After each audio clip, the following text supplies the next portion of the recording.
Bueno, y tenemos la enorme satisfacción, el honor de estar esta noche vía Zoom con un fuera de serie, con un hombre público, un ser humano excepcional. Yo quiero que esta entrevista, además de servir para que nos enriquezcamos con el pensamiento y las observaciones de Fernando Henrique Cardoso, sirva también para brindarle a él un homenaje. El viernes el presidente Cardoso cumple 90 años, magníficos 90 años, y quiero que este encuentro sea un pequeño homenaje por lo que él ha significado y significa para la vida de la democracia en la región, para la vida intelectual, para el pensamiento crítico, para valores como la justicia, la libertad. Así que estamos muy contentos de poder en esta semana estar conectados. Buenas noches, presidente. Buenas noches. Bueno, contento estoy yo por escucharte hablando ahí de mis 90 años como si fuera una cosa excepcional. Bueno, 90 años es una cosa buena. Cuando está con autonomía me parece bien. Ahora, porque yo hice lo que cualquiera pudiera haber hecho. ¿Sí? No hay diferencias. Bueno, yo creo que no. Vamos a hablar un poquito para hablar de las cosas que usted hizo de Brasil. Me gustaría empezar por ahí. El contexto de la región es inquietante, es misterioso.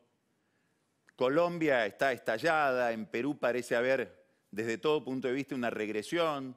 Chile, que es un país donde usted vivió, que conoce también está muy raro desde las manifestaciones anteriores a la pandemia. Y en ese contexto se produce una novedad a la que nosotros desde acá le prestamos mucha atención, en un momento además donde la política está muy crispada, donde nadie habla con nadie. Usted se reúne con Lula da Silva.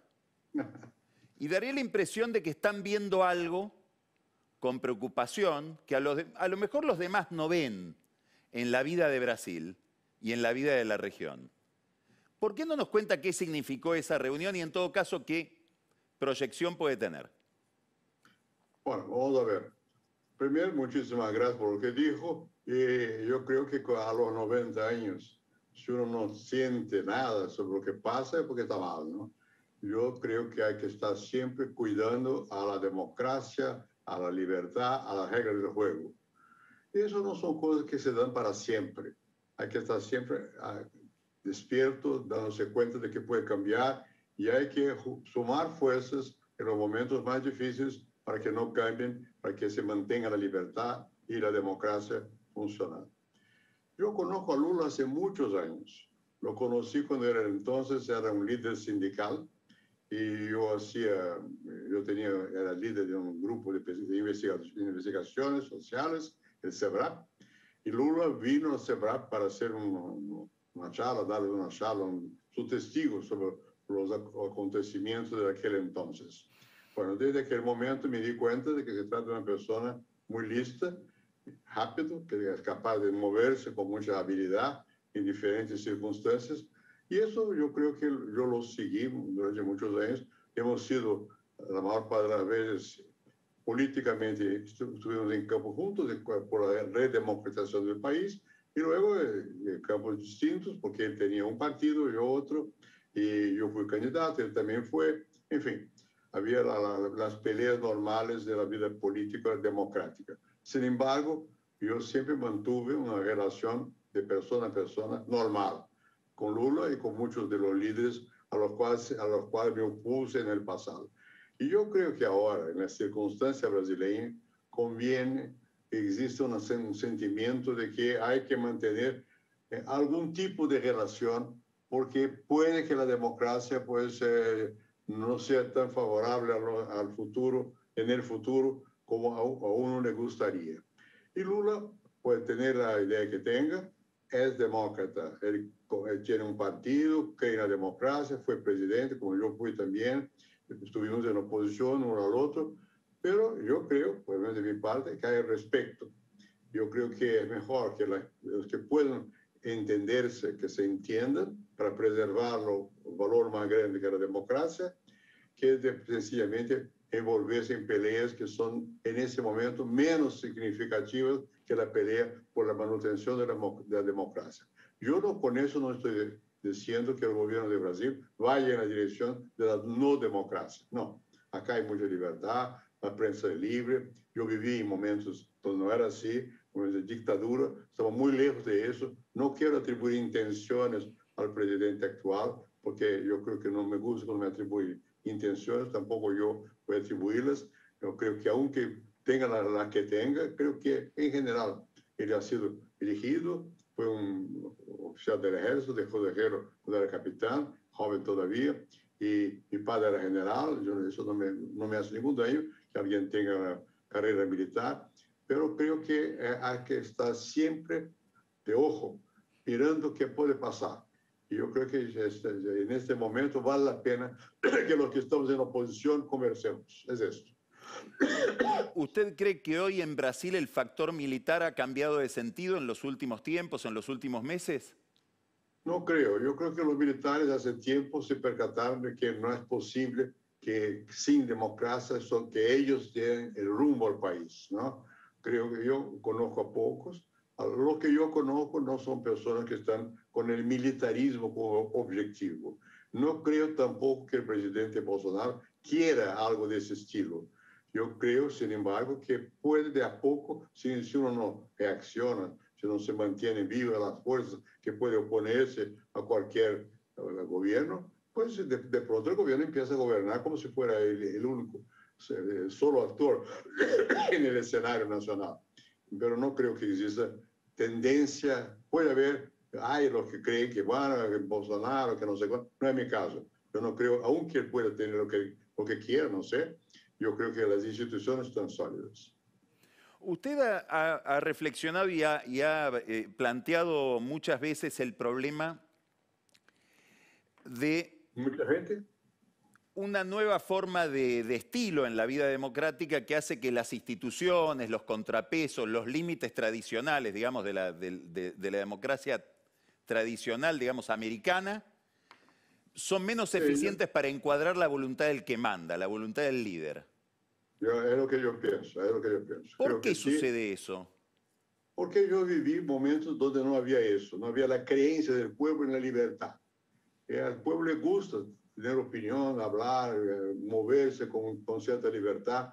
No creo que exista en el Congreso sectores que estén pugnando, pregando que se cierre la libertad, la democracia, no sé cuánto.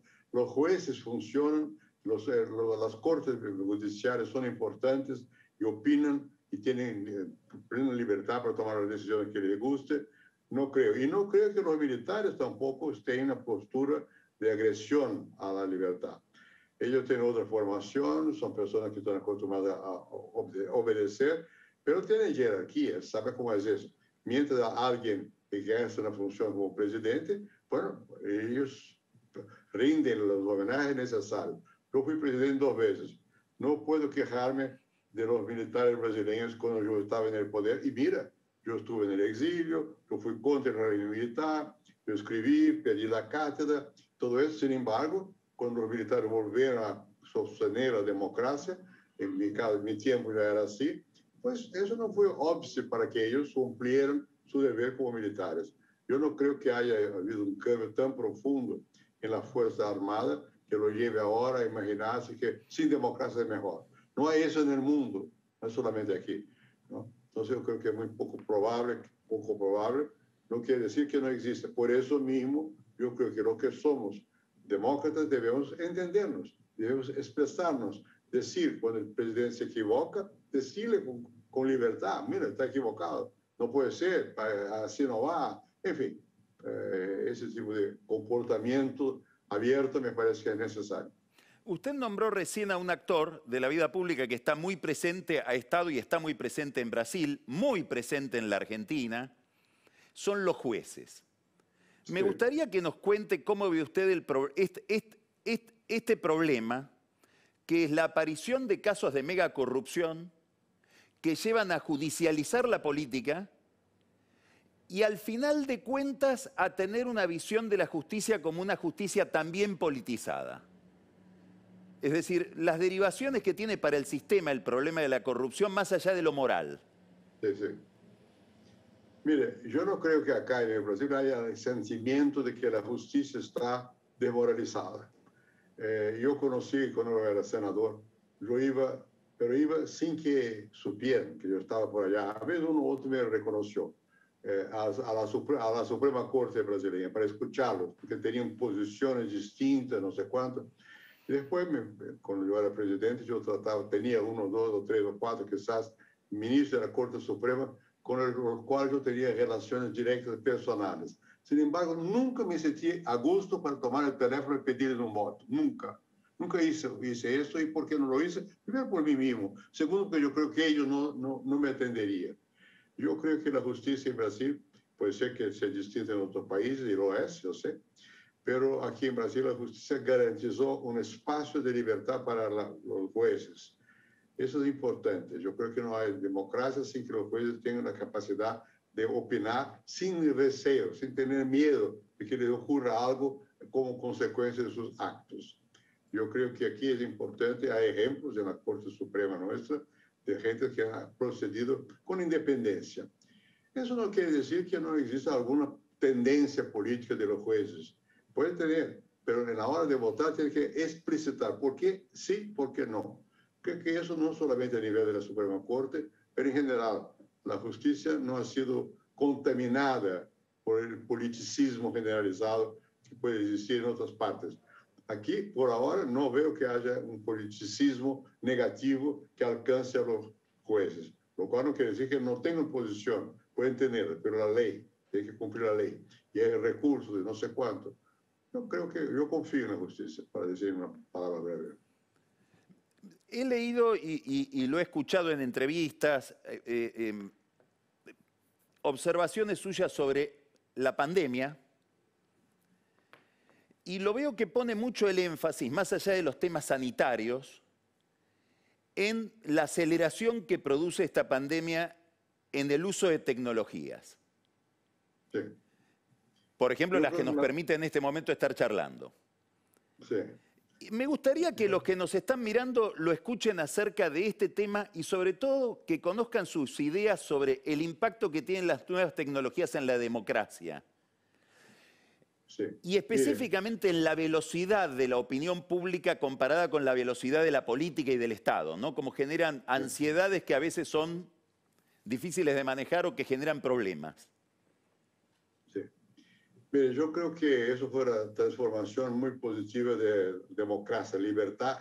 No hay libertad sin libertad de expresión, cualquier sea, por escrito o por la tele, el cine, todo eso. Bueno, una vez que se tiene el gusto por esa libertad de expresión y que la gente no tenga miedo de expresarse, bueno, yo creo que hay menos riesgos para la democracia, ¿no?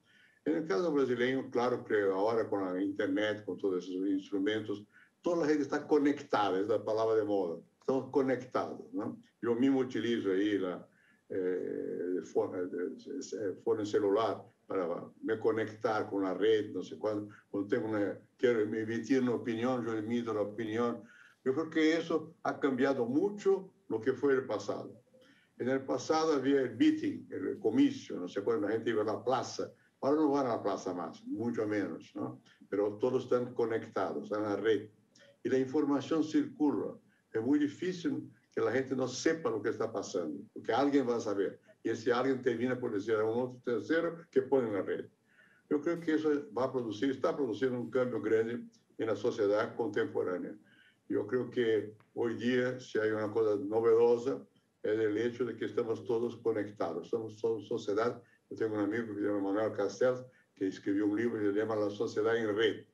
Es esto, las sociedades nuestras son en red. Están todos, la gente se siente involucradas en un ámbito más grande. Eso tiene efectos políticos que yo creo que son positivos. Es más difícil cerrar la información. Y siendo más difícil cerrar la información, bueno, es más difícil imponer punto de vista sin que el otro sepa y manipularlo. Creo que hay menos manipulación con la red que la manipulación que puede darse por la prensa, porque la prensa, los dueños de la prensa pueden vincularse a un sector político, no sé cuál. Ahora no, cada quien se vincula donde quiere, a quien guste, hasta internacionalmente. Yo hablo muchas veces con mis personas que yo no conozco, que están afuera. A la condición es saber el idioma. Como yo sé 2 o 3 o 4 idiomas, puedo manejarme más o menos bien con varias redes. Eso es importante. Yo creo que eso cambia el modo de ser de la sociedad contemporánea. Creo que los libros de Manuel Castells son los que más maduramente llegaron a este concepto, que yo creo que es un concepto asimilable por la sociedad la nuestra, aún en Brasil, que es un país que tiene mucha diversidad de clases, de regiones, no sé cuánto, pero todos saben lo que está pasando. Pueden saberlo, tienen cómo conectarse, tienen cómo tener información. Eso cambia mucho y lleva a los políticos a una obligación de rendir cuentas, porque si no rinden cuentas después van a perder las elecciones. Pueden manipular también, pero todos podemos manipular. Entonces, hay una igualdad de base que está más asegurada hoy que jamás. Esa misma experiencia, esa misma disponibilidad de conexión y de expresión, puede generar olas, espejismos, ilusiones de cumplimiento inmediato que le generan algún tipo de problema a la vida en común, a las repúblicas, a los estados? Pueden, sin duda que pueden. De pronto, si la persona sabe manejarse bien por los medios contemporáneos, eso le da una instrumental muy grande de actuación que puede ser negativo. Pero también se puede contrarrestar a eso. Depende de las personas, ¿no? Si hay existiendo quien quiera manipular la opinión, existe siempre, pero hay la contramanipulación también. Entonces hay una nulificación, se puede expresarme así, de este proceso. Y además es un proceso irreversible, la gente tiene acceso. Ya una vez que tienes, le gustó el pecado, ¿qué se puede hacer? Cae en el pecado de la comunicación. La cosa. Creo que hoy día eso no desvaloriza el rol que tiene la prensa escrita, por la prensa hablada, por la radio, por toda la televisiva. No, eso es un instrumento a más. No es, mire, y los que son más, los que tienen más experiencia política, leen diarios. ¿No? Yo leo 3 o 4 diarios, y aparte los diarios de otros países que yo cuando puedo leo también. Que no es solamente la información. La información se sabe, se tiene información instantánea, pero el comentario, la formación de la opinión. La opinión sin formación de la opinión pública no vale para mucho. Uno se pierde en la confusión de muchas opiniones. Tiene que tener lado. El lado hay lo que dan el cuadro general. Entonces, yo creo que es algo que está... Yo creo que yo veo más bien positivamente que negativamente. Lo quiero llevar a otro tema, que es, estamos frente a una escena internacional muy dominada por el conflicto entre Estados Unidos y China. Sí. Muchos entienden que es una especie de nueva Guerra Fría, a pesar de las enormes diferencias entre un caso y el otro. Nosotros somos productores de commodities, somos exportadores, Sí. Vivimos en gran medida ustedes, yo lo he escuchado decir que para países como los nuestros, en el fondo hay 2 variables, precio de las commodities, valor de la tasa de interés. Eso es. ¿Cómo nos ubicamos en esa tensión? ¿Qué significa para Brasil, para la Argentina, ese conflicto? Mira, primero el conflicto no es armado, lo cual es muy importante. Yo no creo que estemos a comienzo de una nueva guerra mundial. Yo viví época de guerra, ¿no? La Segunda Guerra Mundial, yo era niño, pero después ya era adulto cuando terminó. Adulto no, yo tenía 14 años, algo así. Y entonces me acuerdo muy bien cuando hay una guerra. Bueno, aquí estamos lejos de eso.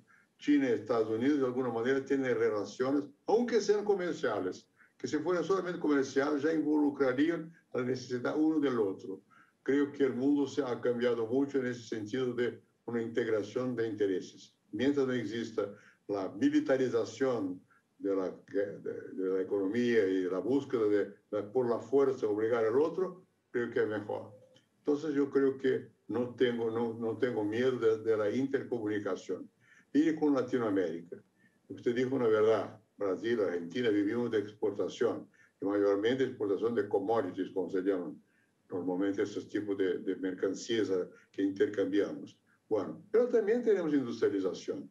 Y la diferencia es grande cuando un país que es puramente productor de commodities, cuando tiene industrias también. ¿Por qué? Porque crea un operariado, un proletariado, y además la industria produce bienes de consumo que son más bien domésticos que internacionales, aunque Brasil exporte bastante.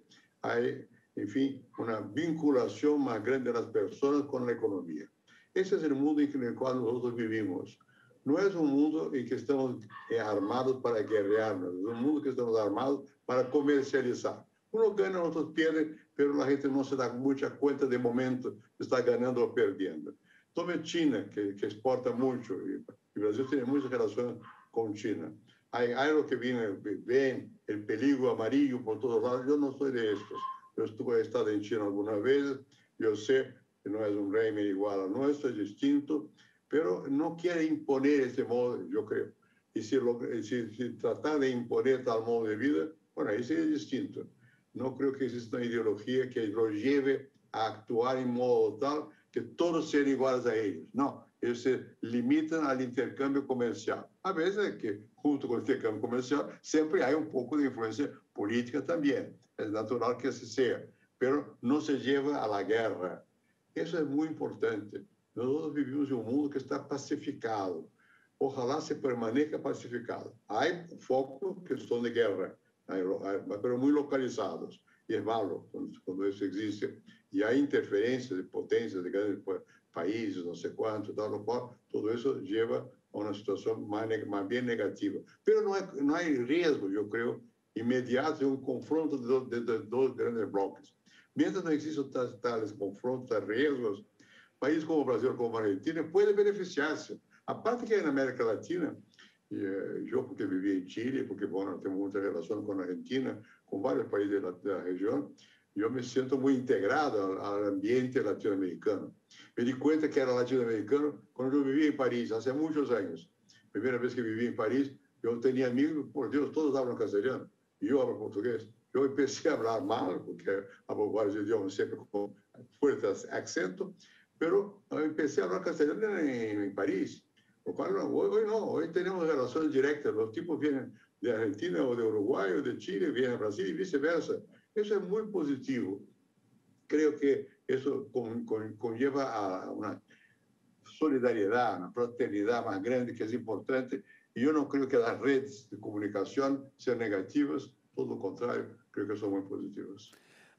Hoy, en estos días, concretamente en esta semana, Sí.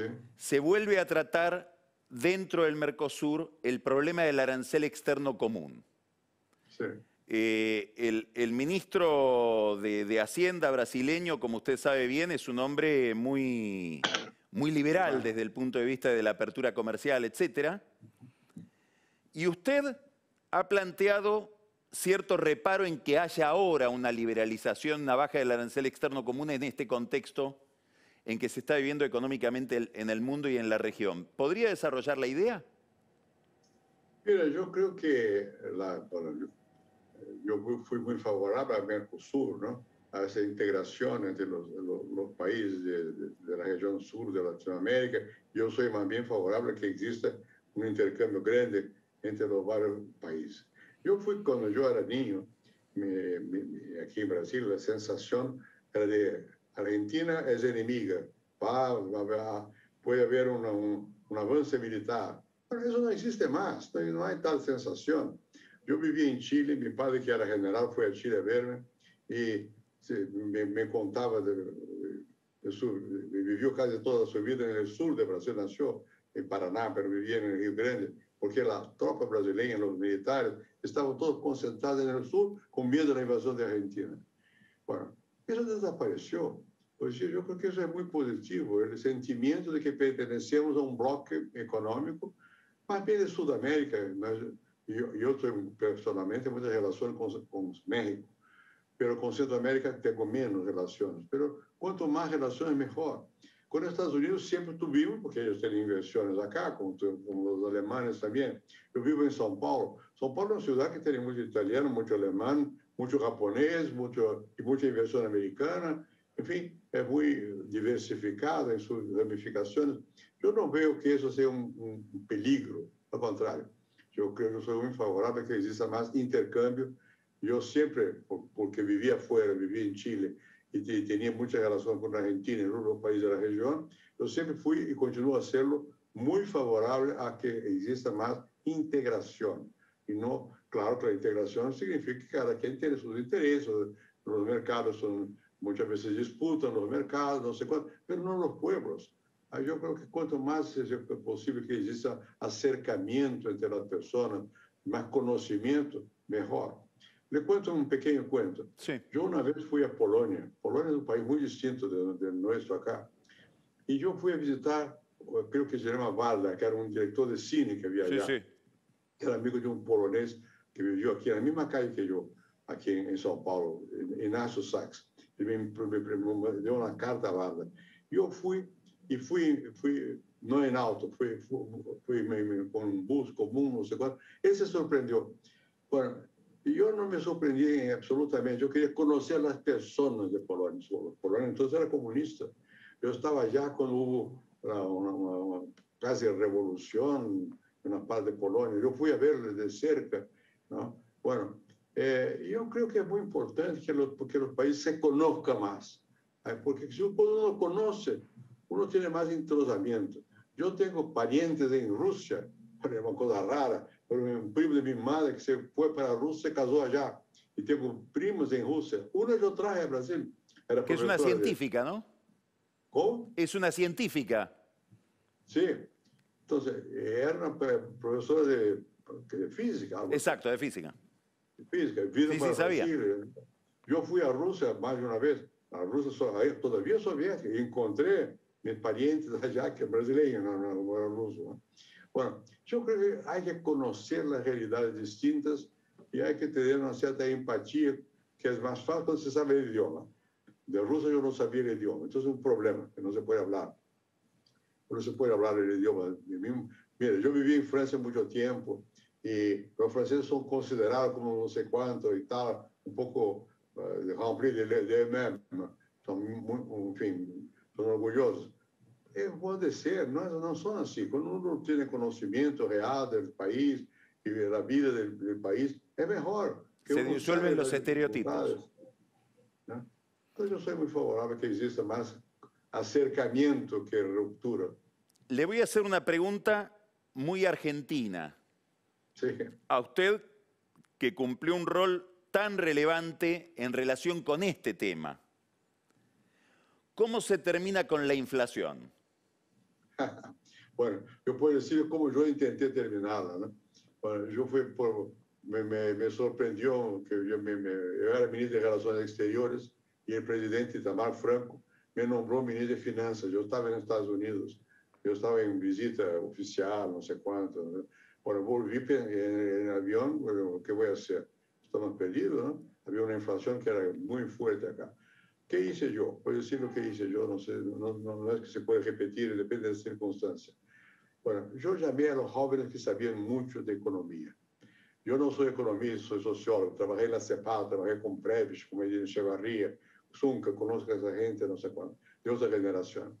Bueno, yo llamé a los jóvenes y nombré a varios como Banco Central, llamé a Malan para que fuera allá, el otro que era un joven que vino a ser mi asesor directo, varios, ¿no? Bueno, ¿qué es lo que hicimos? Abrimos el juego.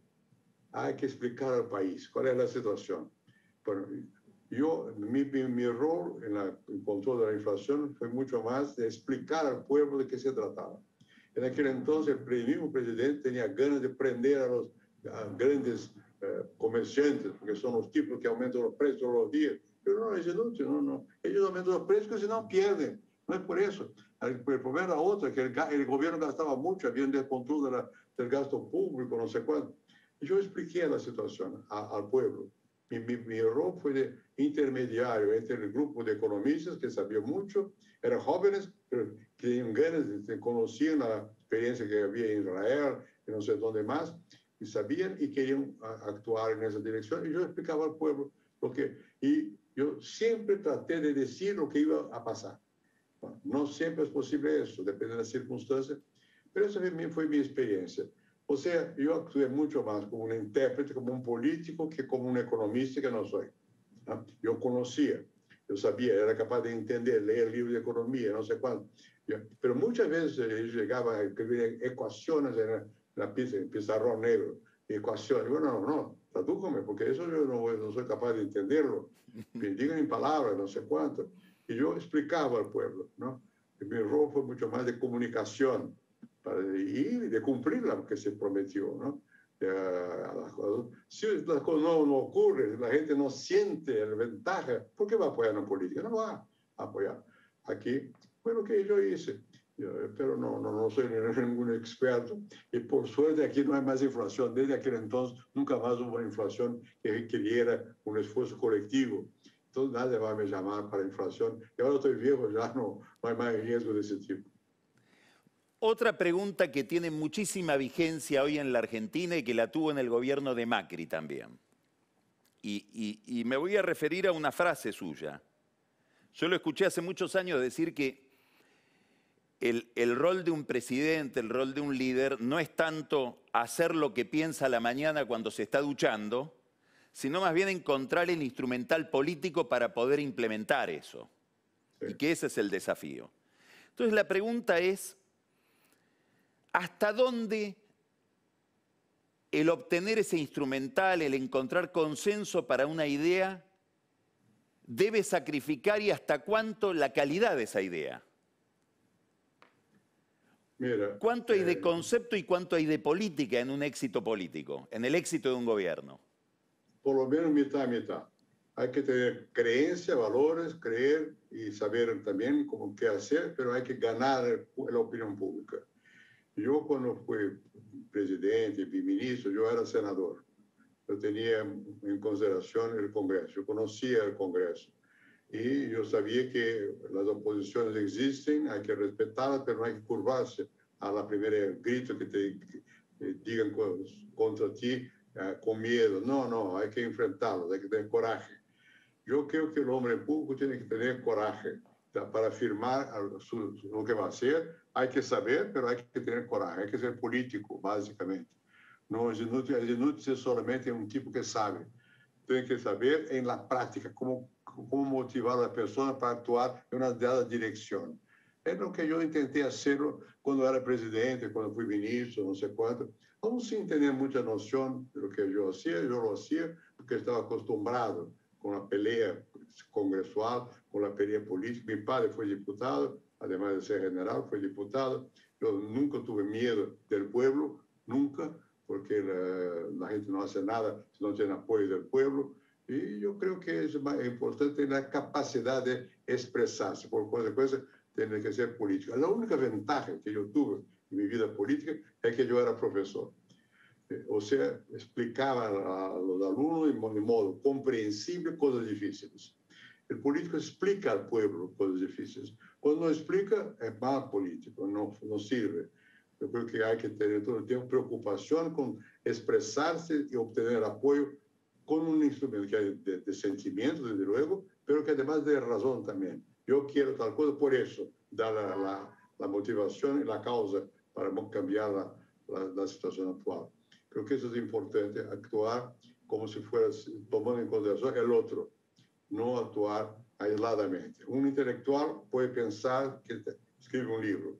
Bueno, muy bien, importante, yo siempre que puedo escribir un libro, recién escribí uno, más, etc. Pero no es así la vida política. La vida política requiere paciencia, escuchar al otro, convencer al otro. Es junto, no se hace nada solo. Hay que tener capacidad de motivar para que tu acción sea seguida. Si no, bueno, va para la academia, se puede muy bien vivir toda la vida con mal humor, no sé, la política no. La política tiene que prestarse, rendir siempre cuentas y tener paciencia para escuchar al otro. Mi padre, como lo dije, era diputado. Y mi padre era sordo de las orejas. Entonces, cuando él, era muy latera la conversación, él por un lado, daba un lado que no escuchaba nada. Bueno, pero daba la impresión de que estaba escuchando. Bueno, yo, por suerte, escucho bien. Bueno, pero siempre doy no es porque yo quiera, yo fui entrenado, o sea, nací de ese modo y mi familia también. Escuchar al otro. El otro no es el tipo igual, es el tipo diferente. Quien solamente se preocupa con sus iguales a sí mismo, no sirve para la política. La política tiene que dar atención a todos, a lo que pueda, ¿no? Escuchar, abrir los ojos, abrir el corazón, abrir lo que sea, y escuchar al otro. Yo siempre, por lo menos, é tratar de... Agora eu estou viejo, eu não necessito mais, mas, sin embargo, sigo igual. Se me perguntam algo, se abram algo, eu tomo em consideração. Usted acaba de hacer una experiencia, más allá de que publicó libros que son parecidos a memorias, Diarios da Presidencia, Arte da Política, pero acaba de escribir sus memorias. Isso. ¿Qué encontró de novedoso en esa recreación? ¿Qué lo sorprendió de la observación de su propio pasado? Mira, eu sempre mirei muito o passado, porque meu pai contava muito. Meu bisavô já foi senador e presidente de província aqui em Brasil. Então, na memória, isso faz parte da minha formação. Bueno, esse é um livro, se chama Um Intelectual na Política, Memórias. Bueno, eu não recorri a nenhum documento para escrevê-lo, eu hice de memória. Mas eu creio que é importante que uno recorra sua experiência e la traduzca para que outros possam compartilhá-la, para criticá-la, para negá-la ou para seguí-la. E quando eu escrevo algo é porque tenho um impulso para escrever, não é porque eu queira tal coisa e por isso vou poner, não. Porque eu escrevo o que eu creio naquele momento. Pode que eu cambie, pode cambiar. Muitas vezes cambiei minha vida, mas no momento, quando eu escrevo, eu creio em aquilo. Bueno, esse livro é um livro pouco, muito mais sobre a minha experiência intelectual. Eu me formei acá em Sociologia, uma época que isso era raro, porque não havia tanta importância nas ciências sociais, e na Faculdade de Filosofia, Ciências e Letras. Luego fui para Paris, estudei com Turenne, Rosier e outros franceses mais. Eu leía muito os alemães, porque na época Mannheim era nosso ídolo, e outros mais, não? E depois fui para Chile, fui para os Estados Unidos. Ou seja, tenho uma experiência diversificada. E eu fui professor aqui, professor em Chile, professor em Paris, professor nos Estados Unidos em várias universidades, allá, várias escolas. E nunca cambiei meu modo de ser. Ou seja, sempre tive boas relações, não porque me guste, não me gusta, mas não por ter influência. Mas tinha com os estudantes, não sei quanto. E mantuve sempre, isso é que permite a um viver com 90 anos, como eu tenho já, e todavia ter interesse, porque os jovens são o futuro. Eu recebo jovens de minha fundação, aqui tenho uma fundação que leva meu nome, não sei quanto, eu recebo jovens, dois tipos de jovens. Uns são de famílias ricas e que podem pagar e vão allá, não sei quanto. Outros são pobres, são de escola pública. Para a vida é o mesmo. E eu recebo sempre por egoísmo, porque eu quero manter-me al tanto do que penso das novas gerações. Não é tanto para transmitir a eles minha experiência, do tacto, de transmitir com liberdade também, mas escutar-los também, sentir, ver o que querem, qual é o sentimento, que coisas vão ser. Em momentos são jovens que estão, às vezes, entrando na universidade ou recém-formados e que têm dúvidas sobre o que vai ser no mundo. Bueno, quem não las tiene, quem não tem dúvidas se morreu. Não tem que ter dúvida, tem que interrogar-se todo o tempo. Mas me gusta muito o contato entre gerações. Eu fui treinado a ter contatos entre as gerações. Eu me sinto bem quando estou também com os maiores, mas com os mais jovens, eu creo que é muito importante manter um contato permanente. En este contexto le voy a hacer una última pregunta, Sí. que es una pregunta tramposa porque implica una gran simplificación. Se acerca a usted un estudiante de ciencias sociales para que le dirija una tesis. ¿Qué le recomendaría estudiar? ¿Cuál es el tema que hoy le parece es el tema que mejor merece ser estudiado? El enigma a desentrañar. Vamos a ver. Eu sempre tive muita curiosidade, não somente com o Brasil, que era a paixão dominante na época, não sei quanto, mas eu sou uma pessoa que tem uma visão mais globalista, sempre tratando de entender o que passa no mundo. Eu diria a um jovem hoje, lo mesmo, você há que dar-se conta de que as influências não são solamente de tu gente, de tu país, mas são globais. E aí, quando uno tem influência, ou tem global ou não tem nenhuma. Há que ter uma aspiração à globalização, a entender o contexto global, não? Eu creio que é muito importante que os jovens se deem conta de que, por mais que tenhamos admiração pasional a veces por los valores del país. Esos valores no existen aisladamente, existen en correlación con el resto del mundo. Cuando me refiero al resto del mundo, no me refiero solamente a Europa o a Estados Unidos. Yo creo que el mundo, China, África, son importantes también. Asia y África son importantes que para un latinoamericano darse cuenta de que es el ser humano, no es nacional. Hay un aspecto, que es una dimensión que es nacional, pero eso es solo una dimensión. Y hay que darse cuenta de que hay también una vinculación más amplia que eso. Creo que el mundo está cambiando, no somos nosotros solamente, todos estamos cambiando. Y el cambio fundamentalmente deriva de lo que usted me ha preguntado, de la red de comunicación. Hoy día podemos darnos cuenta de la diversidad. Y el hombre existe porque es diverso, es capaz de darse cuenta de la diversidad. Cuando es una cosa que se repite, a mí no tiene interés. A mí lo que tiene interés es la variabilidad. Entonces yo creo que yo desde día era joven, mire, usted estudia su país, es muy importante, pero no te olvides que tu país está inscrito en la paz del mundo y que el mundo existe. Presidente, estamos sumamente agradecidos. Muchas gracias por la generosidad de todo este tiempo. Y le mandamos un abrazo grande y muy feliz cumpleaños el viernes. Gracias, muchas